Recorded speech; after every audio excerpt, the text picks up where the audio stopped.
नमस्कार, capital TV का खास शो विपक्ष ऑलवेज बेदम देख रहे हैं आप। मैं हूं आपके साथ पूजा। एआई इम्पैक्ट समिट हंगामा मामले में अब सियासत और एक्शन चरम पर है और इस बार घेरे में सीधे कांग्रेस पार्टी राहुल गांधी है। इंडियन यूथ कांग्रेस के राष्ट्रीय अध्यक्ष उदय भानु चीप को पटियाला हाउस कोर्ट की तरफ से 4 दिन की पुलिस रिमांड पर भेजा गया। दिल्ली पुलिस के स्पेशल सेल ने दावा किया कि यह अचानक भड़का विरोध नहीं था, बल्कि देश की छवि खराब करने की योजना के तहत किया गया प्रदर्शन था। जांच एजेंसियों का कहना है कि इसके तार कई राज्यों तक फैले हुए हैं, यानी मामला अब इंटरस्टेट नेटवर्क की जांच तक पहुंच चुका है। कांग्रेस पार्टी बचाव की मुद्रा में दिख रही है, लेकिन पुलिस के दावे और अदालत की रिमांड ने सियासी दबाव कई गुना बढ़ा दिया है। तो दूसरी तरफ मोदी कैबिनेट ने केरल सरकार के राज्य का नाम बदलकर केरलम करने के प्रस्ताव को मंजूरी दे दी है। यह कदम अप्रैल मई में होने वाले केरल विधानसभा चुनाव से ठीक पहले उठाया गया है, जो विपक्ष के लिए चुनावी झटके से कम नहीं है। साथ ही विपक्ष को झटकार तमिलनाडु से भी लगा है। तमिलनाडु की सियासत में बड़ा उलटफेर देखने को मिल रहा है। मदुर नगर निगम के पूर्व डिप्टी मेयर पीएम मन्नान ने हाल ही में एआईएडीएमके का दामन थाम लिया है, जिससे द्रविड़ राजनीति में हलचल तेज हो गई है। और इतना ही नहीं, मदुरै की पूर्व मेयर जी तेनुमोजी भी अपने समर्थकों के साथ जल्द ही एआईएडीएमके में शामिल हो सकती है। तो कैसे दिल्ली पुलिस के एक्शन से और चुनावी राज्यों में विपक्ष बेदम है, आपको बताएंगे। चर्चा के लिए मेरे साथ स्टूडियो में मौजूद हैं कैपिटल टीवी के editor in chief doctor Manish Kumar और एग्जीक्यूटिव एडिटर राजीव जी। सर, आप दोनों का बहुत बहुत स्वागत है। धन्यवाद। सर, एआई समिट के दौरान कांग्रेस के हंगामे के बाद जिस तरह से दिल्ली पुलिस एक्शन ले रही है, कैसे फंसती दिखाई दे रही है कांग्रेस पार्टी? देखिए, कहावत है 100 जूते भी खाना और 100 प्याज भी खाना। इन लोगों ने प्रोटेस्ट किया तो 2 जगह से जूते पड़े। एक तो पब्लिक ने ही मारा, बब्बर शेर बता रहे हैं ना राहुल गांधी कि कांग्रेस के ये बब्बर शेर जान बचा करके भाग रहे थे। जूते, चप्पल, किक, थप्पड़ जो लग, पब्लिक ने दौड़ा दौड़ा करके मारा इन लोगों को, अब भागे वहां से। और उसके बाद दिल्ली पुलिस ने तो जूतों का कोटा तो इधर से पूरा हो गया। अब प्याज का कोटा जो है वो रोज कभी अखिलेश यादव खिला दे रहे हैं, कभी तेजस्वी यादव खिला दे रहे हैं, कभी उद्धव ठाकरे खिला दे रहे हैं, आम आदमी पार्टी ने भी खिला दिया, कहा कि नहीं वो तो ठीक नहीं है, वहां वो जो प्रोटेस्ट जो किया वो ठीक नहीं है। तो घर के अंदर से भी लोग खिला रहे हैं। अब तो खड़गे के बेटे ने भी कह दिया कि भाई मुद्दा तो ठीक है, लेकिन वो जगह ठीक नहीं था। शशि थरूर ने खिला दिया प्याज। तो आप ये देखिए, कांग्रेस पार्टी को तुरंत कोर्स करेक्शन करना चाहिए था, लेकिन कल क्या किया इन लोगों ने? राहुल गांधी को जनता के नब्ज के बारे में जरा सा भी आइडिया नहीं है। वो जाकर के फिर वो मध्य प्रदेश में जाकर के वही राग अपनाना चालू कि नहीं जी, हमने तो बहुत बड़ा काम किया, ये हमारा अधिकार है। ट्वीट कर रहे हैं समर्थन में, सारे लोग मुंह छिपा करके घूम रहे हैं। कोई भी प्रवक्ता टेलीविजन पे आने से डर रहा है कि इस मसले में हम क्या जाकर के कैसे डिफेंड करेंगे। तो राहुल गांधी की हट की वजह से कांग्रेस पार्टी तो डूब ही रही है। सारे विपक्ष के पार्टियों को इन्होंने बैकफुट पे ला करके खड़ा कर दिया है। तो जिस तरह से प्रोटेस्ट हो रहा है कांग्रेस पार्टी का एक्शन के खिलाफ और राहुल गांधी सपोर्ट कर रहे हैं, क्या राहुल गांधी का समर्थन करना भारी पड़ सकता है? देखिए, राहुल गांधी समर्थन ही इसलिए कर रहे हैं क्योंकि और कोई समर्थन के लिए उतर नहीं रहा मैदान में। अभी तक कांग्रेस की तरफ से एक बात नहीं कही जा रही कि देखिए राजनीतिक बदले की भावना से की गई कार्रवाई है। क्यों? क्योंकि जितनी भी पार्टियां हैं, इंडी अलायंस के पार्टनर, सहयोगी पार्टियां हैं, वो कोई भी इनके सपोर्ट में नहीं आ रही। तो अब राहुल गांधी को खुद आना पड़ रहा है। अब इनको लग रहा है कि जांच जिस दिशा में चल रही है और दिल्ली पुलिस ने जो जानकारी दी है, उससे अब कांग्रेस के कई और बड़े नेता नपने वाले हैं। तो इसमें राहुल गांधी का भी नंबर आ सकता है। पूछताछ ही सही, केवल पूछताछ के लिए बुला लिया गया तो उतने में ही राहुल गांधी को समझ में आ जाएगा कि आगे क्या क्या होने वाला है। और ये ऐसे समय में है जबकि अब मार्च में शुरू होने वाला है संसद का सत्र, 9 मार्च को शुरू होगा और उसके बाद इनके खिलाफ एक और मोशन भी आएगा। और उस मोशन के लिए, जो सब्सटेंसिव मोशन है, उस मोशन के लिए निशिकांत दुबे को एक और नया तथ्य मिल गया कि देखिए, इसमें जोड़ दिया जाना चाहिए कि दिल्ली में जो कांग्रेस ने प्रदर्शन किया, नग्न प्रदर्शन, उसके कॉन्स्पिरेसी की बात दिल्ली पुलिस ने भी कही है, यह देशद्रोह का मामला है। और उसमें पटियाला हाउस कोर्ट के जज का बयान भी रहेगा कि उन्होंने सिर्फ सीधे तौर पर कहा कि ये प्रोटेस्ट पॉलिटिकल नहीं दिख रहा, यानी कि बड़ी कॉन्स्पिरेसी की बू आ रही है इसमें। तो अब तो दिल्ली पुलिस खुलकर बात कर रही है कि एक स्टेट में नहीं, कई स्टेट में हम इसके खिलाफ कार्रवाई करेंगे क्योंकि इसके तार जुड़े रह सकते हैं। तो पहली गिरफ्तारी यूथ कांग्रेस के चीफ की, उसके बाद हो सकता है जहां जहां से इन्हें इंपोर्ट किया गया था, अभी 8 लोगों की गिरफ्तारी हुई है और अलग अलग स्टेट से हैं। तो जिन राज्यों के यूथ कांग्रेस के मेंबर ये लोग हैं, उन राज्यों के यूथ कांग्रेस के प्रेसिडेंट को बुलाया जाएगा। उन लोगों की भी गिरफ्तारी की संभावना बनती है। जैसे ये चीबा को गिरफ्तार किया गया, 20 घंटे तक पूछताछ, ये छोटी मोटी बात नहीं है। ये बड़े क्रिमिनल कॉन्स्पिरेसी में भी इतने देर तक पूछताछ नहीं होती है। और पुलिस तो इतना देर तक पूछताछ करने की आदी ही नहीं रही है। ईडी के अधिकारी अगर करते हैं तो चूंकि करप्शन का मामला होता है, तो मनी ट्रेल बताने में ईडी के सामने वाले के ऊपर होता है कि वो कुछ बताए नहीं बताए, किस तरीके से बताया जा सकता है, वो सारी जिम्मेदारी उसकी है, ना भी कह सकता है। तो ऐसी स्थिति में जब पुलिस एक क्रिमिनल कॉन्स्पिरेसी के लिए पूछताछ कर रही है और उसमें 20 घंटे तक पूछताछ करे, इसका मतलब मामला गंभीर है। और इसलिए राहुल गांधी को लगता है कि अब इससे प्रोटेक्ट करने का एक तरीका है कि इससे भी बड़ा प्रदर्शन करवाओ, आंदोलन करो, और संसद में हमारे ऊपर जो मोशन आ रहा है उससे पहले यह प्रोटेस्ट शुरू हो जाना चाहिए और इसमें किसानों की भूमिका होनी चाहिए।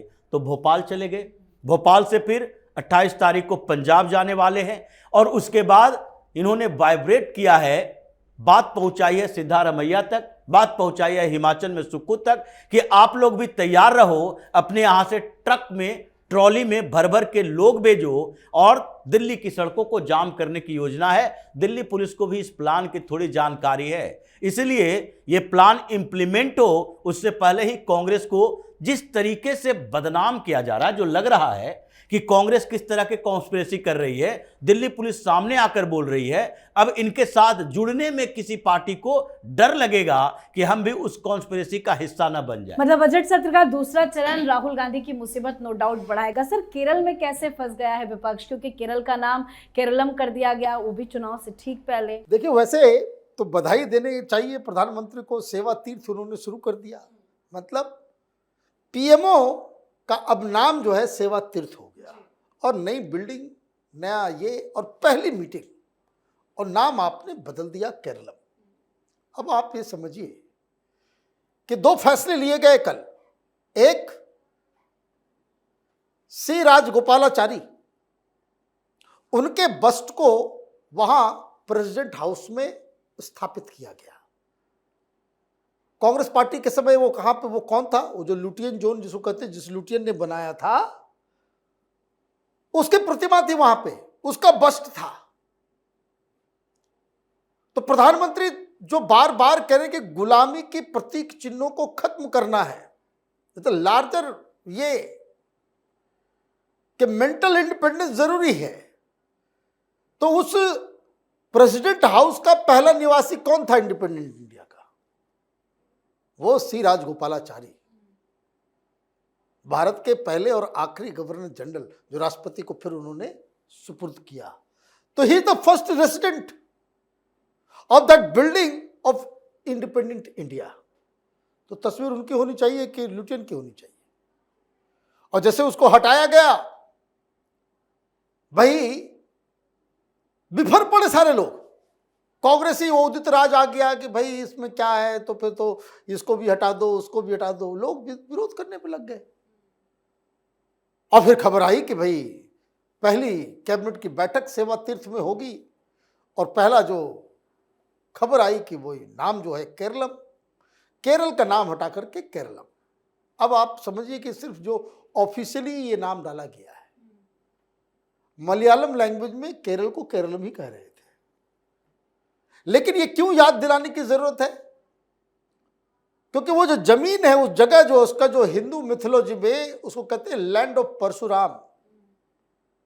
वो जो हमारे विष्णु अवतारों में जो परशुराम हैं, उन्होंने उस जगह को बनाया।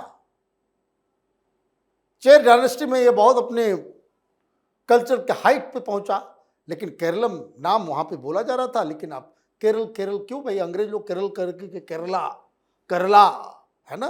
तो जैसे चेन्नई का नाम बदला गया है ना, मद्रास से वो अंग्रेजों ने रखा था मद्रास। भाई आप देखिए तिरुवनंतपुरम किया गया ना। तो आप हर जगह बॉम्बे को हटा करके आपने मुंबई किया। तो ये जो हर जगह हटाया जा रहा है, ये क्यों हटाया जा रहा है? ये हमारा ये जो गुलामी मानसिकता है उससे निवृत्त होने के लिए इसलिए केरलम नाम रखा गया और बड़ा स्वागत हो रहा है। अब देखिए कुछ भी अच्छा होता है, ये कांग्रेस पार्टी वामपंथी आप बैल मुझे मार कुलाड़ी, वो कोई पता भी नहीं होगा उन लोगों को केरलम ये वो, और यहाँ प्रेस कॉन्फ्रेंस जहाँ ANI को बुलाया शुरू हो गया कि देखिए ये चुनाव की वजह से हो रहा है। अरे भाई सब कुछ दुनिया में चुनाव की वजह से ही होता है। तो ये जो आया है तो इससे लोगों को ये लग रहा है कि भाई भारतीय जनता पार्टी जो है वहाँ केरल के अंदर केरल के लोगों को उसके रूट से जोड़ने का काम कर रही है। ये अब हर जगह जो है वो केरलम ही लिखाएगा, मलयालम में लिखते ही थे, अब अंग्रेजी में भी केरलम, हिंदी में भी केरलम लिखाएगा। तो ये एक पॉलिसी के तहत और क्लियर कट आइडिया के तहत ये फैसला लिया। बिल्कुल, और चुनाव तो तमिलनाडु में भी होना है। PM मन्नान का AIADMK में शामिल होना, साथ ही बताया जा रहा है कुछ और नेता हैं वो भी शामिल होने वाले हैं। क्या चल रहा है तमिलनाडु की राजनीति में? देखिए तमिलनाडु में DMK जो स्टालिन की पार्टी है, स्टालिन की पार्टी के इर्द गिर्द ये आजकल इनको लगने लगा है कि एंटी इनकम्बेंसी इनकी सरकार के खिलाफ ज़्यादा है। तो पहले इन्होंने DMDK को अपने साथ रखा, कैप्टन विजयकांत के पत्नी को अपने साथ लिया, और उसके बाद आगे इनको लग रहा था कि कुछ और पार्टियों को अपने साथ जोड़े, लेकिन परिवार में विस्फोट अलग तरीके से है। अलागिरी जो इनके बड़े भाई हैं, जिनको इन लोगों ने वनवास दे रखा है, 30 जनवरी को जाना था स्टालिन को उनके बर्थडे पर उनसे मुलाकात करने के लिए, ये गए नहीं। परिवार में चल रहा है विवाद कि एक दूसरे से अब पैचअप कर ले। चुनाव से पहले ये कोशिश करने की बात चल रही थी और स्टालिन ये चाहते भी थे, लेकिन अलागिरी के समर्थक इस बीच एक्टिव हैं ज़्यादा। और अलागिरी वो व्यक्ति हैं जो लगातार तमिलनाडु में मदुरई सेक्शन में और उसी रीजन में ज़्यादा एक्टिव रहे, वहाँ से सांसद भी रहे, मंत्री भी रहे केंद्र में, और उसके बाद उनके समर्थकों को 2014 के बाद से बाहर निकाल दिया गया था। वो इंतजार कर रहे थे कब आगे हम किसी पार्टी में जाएं, अपना पॉलिटिकल ग्रुप बनाएं, या फिर स्टालिन की पार्टी में हमारी वापसी होगी। ये 2-3 विकल्प चल रहा था, चुनाव का दौर चल रहा है। ऐसे में स्टालिन दूसरी पार्टियों के साथ उलझा हुआ है कि गठबंधन करके कैसे भी एक एक क्षेत्र में कुछ पार्टियां, जो वहां पर करीब करीब दर्जनों पार्टियां ऐसी है जो छोटे छोटे क्षेत्रों में काम करती है, उन क्षेत्रों में उन पार्टियों के साथ गठबंधन करके हम अपने एंटी इनकम्बेंसी के उस फैक्टर को कमजोर कर सकें। लेकिन इस बीच AIADMK भी अभी थोड़ा एक्टिव हो गई है। पलानीस्वामी भी कुछ लोगों से मुलाकात कर रहे थे, अलागिरी को भी अब लगता है कि उनके समर्थकों को AIADMK में आना चाहिए। तो 2 बड़े नेता मदुरई रीजन के जो PM मन्नान की बात कर रहे हैं, डिप्टी मेयर रह चुके हैं और उनका संगठन पर बड़ी पकड़ रही है। उन्होंने अपने कैरियर के तौर पर सोचा कि अब NDA की तरफ जाना चाहिए, क्योंकि मदुरई के आसपास के ये पूरा डेमोग्राफी चेंज जो हुआ और अभी जो विवाद हुआ जिसके कारण DMK की बदनामी भी हुई, क्योंकि एक जज के खिलाफ मदुरई के ही फैसले के ऊपर इन्होंने इम्पीचमेंट मोशन लाया था और उसमें कहा क्या गया था, नहीं मदुरई में जो दीपोत्सव मनाया जाता है उससे वहां के बगल के दरगाह को समस्या होती है, इसलिए जज साहब ने जब फैसला दीपोत्सव की दी तो इन लोगों ने उनके खिलाफ ही इम्पीचमेंट मोशन लाने की तैयारी कर ली। अब मदुरई की स्थिति ये हो गई है कि वहां पर भी हिंदुत्व को लेकर जागरूकता बढ़ गई। DMK चाहे उदयनिधि स्टालिन हो या फिर MK स्टालिन हो, इन लोगों के एंटी सनातन रवैये से वहां का कल्चर बदल रहा है, समीकरण बदल रहे हैं। तो ये जो पुराने इनके सहयोगी हैं उनको लगने लगा कि इस रीजन में अब DMK आगे नहीं बढ़ पाएगी। भारतीय जनता पार्टी उतनी मजबूत स्थिति में नहीं है, लेकिन है तो NDA का गठबंधन, तो AIADMK की तरफ गए। अब वहां पर AIADMK और भारतीय जनता पार्टी इन दोनों के बीच बातचीत चल रही है कि कुछ और नेता जो आना चाहते हैं DMK से उसको लाया जाए और मदुरई क्षेत्र पर फोकस किया जाए, क्योंकि वहां पर उसके आसपास के क्षेत्रों में 35 से ज्यादा विधानसभा सीटें हैं, जिसमें से 20 से ज्यादा सीटों पर दावेदारी इनकी है और 20 से 25 सीटों पर उन जगहों में जीत हो गई तो आधा तमिलनाडु के इक्वेशन बदल जाएगा स्टालिन के लिए। बिल्कुल, बहुत बहुत धन्यवाद सर समझाने के लिए। धन्यवाद। तो तमिलनाडु में अब सत्ता के समीकरण बदलने लगे हैं। जिस द्रविड़ राजनीति ने वर्षों तक हिंदुत्व और राष्ट्रवाद को किनारे रखने की कोशिश की, वही अब उसके किले में सेंध लगती दिख रही है। मदुरई जैसे अहम शहर में बड़े चेहरे एआईएडीएमके की ओर झुक रहे हैं। ये सिर्फ पार्टी बदलना नहीं बल्कि जनता के मूड का संकेत माना जा रहा है। साथ ही केरल का नाम बदलना भी विपक्ष के लिए बहुत बड़ा झटका है। दिल्ली पुलिस की कार्रवाई ने भी कांग्रेस को बैकफुट पर ला दिया है और आने वाले दिनों में पूछताछ, खुलासे और गिरफ्तारियां इस सियासी तूफान को और तेज कर सकती है।